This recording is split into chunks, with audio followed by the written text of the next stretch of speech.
ಮಗುವಿಗೆ ಹೆಸರನ್ನು ಆಯ್ಕೆ ಮಾಡುವಾಗ ಬಹಳ ಎಚ್ಚರಿಕೆಯಿಂದ ಇರಬೇಕು. ನಾವು ಮಗುವಿಗೆ ಹೆಸರನ್ನು ಇಡುವಾಗ ನಿರ್ಲಕ್ಷ್ಯ ತೋರಿದರೆ ಅದರಿಂದ ಸಮಸ್ಯೆ ತಪ್ಪಿದ್ದಲ್ಲ. ಹುಟ್ಟಿದ ಸಮಯ, ನಕ್ಷತ್ರಕ್ಕೆ ಅನುಗುಣವಾಗಿ ನಮ್ಮ ಜೀವನದಲ್ಲಿ ಶುಭ ಅಶುಭಗಳು ಹೇಗೆ ನಡೆಯುತ್ತದೆಯೋ ಹಾಗೆಯೇ ಮಕ್ಕಳಿಗೆ ನಾವಿಡುವ ಹೆಸರುಗಳಿಂದ ಅವರ ಭವಿಷ್ಯ ನಿರ್ಧರಿತವಾಗುತ್ತದೆ. ಕೆಲವು ಹೆಸರುಗಳು ಮಕ್ಕಳಿಗೆ ಅದೃಷ್ಟ, ಸಂತೋಷವನ್ನು ತರುತ್ತವೆ. ಅದರಲ್ಲೂ ವಿಶೇಷವಾಗಿ ಪೌರಾಣಿಕ ಹೆಸರುಗಳನ್ನು ಇಟ್ಟರೆ ಸಕಾರಾತ್ಮಕತೆಯು ಹೆಚ್ಚುತ್ತದೆ. ರಾಮಾಯಣ, ಮಹಾಭಾರತ, ಧಾರ್ಮಿಕ ದೇವರುಗಳ ಆಧಾರದ ಮೇಲೆ ರಾಮ, ಸೀತೆ, ಅರ್ಜುನ, ಲಕ್ಷ್ಮಿ, ಕೃಷ್ಣ, ಸರಸ್ವತಿ ಹೆಸರುಗಳನ್ನು ಇಡುತ್ತೇವೆ. ಒಳ್ಳೆಯದು ಇದ್ದ ಮೇಲೆ ಕೆಟ್ಟದ್ದು ಇದ್ದೇ ಇರುತ್ತದೆ. ಹಾಗೆಯೇ ಪೌರಾಣಿಕ ಹೆಸರುಗಳಲ್ಲಿ ಕೆಲವು ಇಡಬಾರದಂತಹ ಹೆಸರುಗಳು ಕೂಡ ಇದೆ. ಅವುಗಳ ಬಗ್ಗೆ ತಿಳಿದುಕೊಳ್ಳುವುದು ಉತ್ತಮ. ರಾವಣನ ಬಗ್ಗೆ ಸಾಮಾನ್ಯವಾಗಿ ಎಲ್ಲರಿಗೂ ತಿಳಿದಿರುತ್ತದೆ. ರಾಮಾಯಣದಲ್ಲಿ ದುಷ್ಟರ ಬಗ್ಗೆ ಹೇಳುವಾಗ ರಾವಣನ ಹೆಸರು ಮೊದಲು ಬರುತ್ತದೆ. ಬುದ್ಧಿವಂತ ರಾಕ್ಷಸ. ಅವನು ರಾಮನ ಹೆಂಡತಿಯಾದ ಸೀತಾದೇವಿಯನ್ನು ಅಪಹರಿಸಿದನು. ಅಂತಿಮವಾಗಿ ಶ್ರೀರಾಮನೊಂದಿಗೆ ಯುದ್ಧವನ್ನು ಮಾಡಿ ಹತನಾದನು. ಧಾರ್ಮಿಕ ಪುರಾಣಗಳಲ್ಲಿ ಅವರನ್ನು ಅಧರ್ಮದ ಸಾರಾಂಶವೆಂದು ಪರಿಗಣಿಸಲಾಗಿದೆ. ಕೈಕೇಯಿ ರಾಜಮನೆತನಕ್ಕೆ ಸೇರಿದವಳೆ.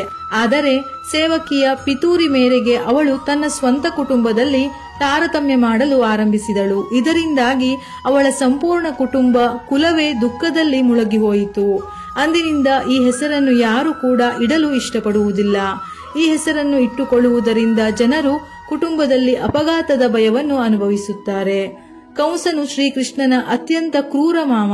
ಕಂಸನು ರಾಕ್ಷಸ ರಾಜನಾಗಿದ್ದನು.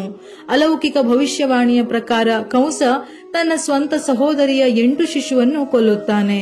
ಅವನು ಎಷ್ಟು ಸ್ವಯಂ ಗೀಳನ್ನು ಹೊಂದಿದ್ದನೆಂದರೆ ತನ್ನ ಸ್ವಂತ ಸಹೋದರಿ ಮತ್ತು ಸೋದರ ಮಾವನನ್ನು ಜೈಲಿಗೆ ಹಾಕಿದನು.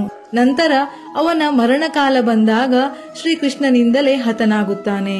ಮಂಡೋದರಿ ಎಂದರೆ ದಯವಂತರು, ಬುದ್ಧಿವಂತರು ಮತ್ತು ಸದ್ಗುಣಶೀಲರು ಎಂದರ್ಥ. ಆದರೆ ಮಂಡೋದರಿಯು ರಾಮಾಯಣದಲ್ಲಿ ರಾವಣನ ಪತ್ನಿಯಾಗಿದ್ದರಿಂದ ಯಾರೂ ಕೂಡ ಈ ಹೆಸರನ್ನು ತಮ್ಮ ಮಕ್ಕಳಿಗೆ ಇಡಲು ಇಷ್ಟಪಡುವುದಿಲ್ಲ. ಮಂತರಾಳ ಕುತಂತ್ರದ ಕಾರಣದಿಂದ ಭಗವಾನ್ ರಾಮ, ಸೀತಾದೇವಿ ಮತ್ತು ಸಹೋದರ ಲಕ್ಷ್ಮಣನು 14 ವರ್ಷಗಳ ಕಾಲ ವನವಾಸವನ್ನು ಅನುಭವಿಸಬೇಕಾಯಿತು. ಗಾಂಧಾರಿ ವಯಸ್ಸಾದ ಮತ್ತು ದೊಡ್ಡ ಶಕ್ತಿಶಾಲಿ ಮಹಿಳೆ. ವಿವಾಹದ ಬಳಿಕ ಈಕೆ ಕೌರವ ವಂಶದ ರಾಣಿಯಾದಳು. ಇದರಿಂದಾಗಿ ಅವರು ದುಃಖಗಳನ್ನು ಎದುರಿಸಿದರು. ಈಕೆಯ ಪುತ್ರರೆಲ್ಲರೂ ಸತ್ತರು. ಗಾಂಧಾರಿಯ ಸಹೋದರ ಮತ್ತು ಗಾಂಧಾರದ ರಾಜಕುಮಾರ ಶಕುನಿಯು ಇಡೀ ಮಹಾಭಾರತದಲ್ಲಿ ಅತ್ಯಂತ ನಕಾರಾತ್ಮಕ ಪಾತ್ರವನ್ನು ನಿರ್ವಹಿಸಿದವನು. ಮಹಾಭಾರತದ ಯುದ್ಧ ನಡೆಯಲು ಈತನೇ ಮುಖ್ಯ ಕಾರಣವೆಂದರೆ ತಪ್ಪಾಗಲಾರದು. ಶಕುನಿಯು ಯಾವಾಗಲೂ ತೀಕ್ಷ್ಣವಾದ ಮನಸ್ಸನ್ನು ಹೊಂದಿದ್ದನು.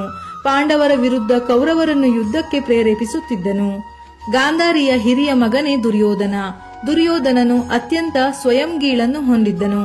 ಅವನ ಸೋದರ ಸಂಬಂಧಿಗಳಾದ ಪಾಂಡವರ ಏಳಿಗೆಯನ್ನು ಸಹಿಸಲು ಸಾಧ್ಯವಾಗುತ್ತಿರಲಿಲ್ಲ. ಅವನು ಸಿಂಹಾಸನವನ್ನೇರುವ ಆಸೆಯನ್ನು ಹೊಂದಿದ್ದನು.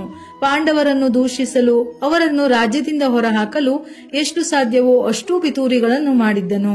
ಅವನ ಜನನದ ಸಮಯದಲ್ಲಿ ಋಷಿಗಳು ಹಲವಾರು ಅಶುಭ ಚಿಹ್ನೆಗಳು ಇದ್ದುದನ್ನು ಪರಿಶೀಲಿಸಿ ಗಾಂಧಾರಿಗೆ ಆ ಮಗುವನ್ನು ತೆಗೆದುಹಾಕಲು ಹೇಳುತ್ತಾರೆ. ಆದರೆ ಗಾಂಧಾರಿ ಆ ಕೆಲಸವನ್ನು ಮಾಡದೆ ದುರ್ಯೋಧನನಿಗೆ ಜನ್ಮ ನೀಡುತ್ತಾಳೆ. ಅಸುರ ರಾಜ ರಾವಣನ ಸಹೋದರಿಯೇ ಈ ಶೂರ್ಪನಖಿ. ಅವಳು ರಾಮ ಮತ್ತು ಲಕ್ಷ್ಮಣನ ಕಡೆಗೆ ಆಕರ್ಷಿತಳಾಗಿದ್ದಳು. ಅವರನ್ನು ಮದುವೆಯಾಗುವಂತೆ ಒತ್ತಾಯಿಸಿದಳು. ಇದರಿಂದ ಕೋಪಗೊಂಡ ಲಕ್ಷ್ಮಣ ಅವಳ ಮೂಗನ್ನು ಕತ್ತರಿಸಿದನು. ಇದರಿಂದ ಅವಮಾನಿತಳಾದ ಶೂರ್ಪನಖಿ ತನ್ನ ಸಹೋದರ ರಾವಣನ ಬಳಿ ಹೋಗಿ ಸೀತೆಯ ಸೌಂದರ್ಯವನ್ನು ವಿವರಿಸುತ್ತಾಳೆ. ಆಕೆಯನ್ನು ಪಡೆದುಕೊಳ್ಳಬೇಕೆಂದು ರಾವಣನನ್ನು ಪ್ರೇರೇಪಿಸುತ್ತಾಳೆ. ಅಶ್ವತ್ಥಾಮ ಗುರು ದ್ರೋಣಾಚಾರ್ಯರ ಮಗ. ಗುರು ದ್ರೋಣಾಚಾರ್ಯರು ಕೌರವರು ಮತ್ತು ಪಾಂಡವರಿಗೆ ರಾಜಗುರುವಾಗಿದ್ದರು. ಅವರು ತಮ್ಮ ಮಗ ಅಶ್ವತ್ಥಾಮನನ್ನು ತುಂಬಾನೇ ಪ್ರೀತಿಸುತ್ತಿದ್ದರು. ಅಶ್ವತ್ಥಾಮನು ಅಮರನಾಗುವ ವರವನ್ನು ಪಡೆದನು. ಆದರೆ ಕಾಲಾನಂತರದಲ್ಲಿ ಅವನು ಕೌರವರ ಜೊತೆಗೂಡಿ ಸಮಾಜ ವಿರೋಧಿ ಚಟುವಟಿಕೆಗಳಲ್ಲಿ ತೊಡಗಿದನು. ದ್ರೌಪದಿ ರಾಜಕುಮಾರಿಯಾಗಿದ್ದಳು. ಆಕೆಯನ್ನು ಮಹಾಭಾರತದ ಅತ್ಯಂತ ದೈವಿಕ ಆತ್ಮ ಎಂದು ವಿವರಿಸಲಾಗಿದೆ. ಅವಳು ಸುಂದರಿ, ನಿಷ್ಠೆ, ಶ್ರೀಕೃಷ್ಣನಿಗೆ ನಿಜವಾದ ಸ್ನೇಹಿತೆಯಾಗಿದ್ದಳು. ಆದರೆ ವಿಧಿ ಅವಳ ಬದುಕಲ್ಲಿ ಬೇರೊಂದು ಆಟವನ್ನೇ ಆಡಿತ್ತು. ಅವಳು ತನ್ನ ವೈವಾಹಿಕ ಆನಂದವನ್ನು 5 ಪಾಂಡವರೊಂದಿಗೆ ಹಂಚಿಕೊಳ್ಳಬೇಕಾಯಿತು.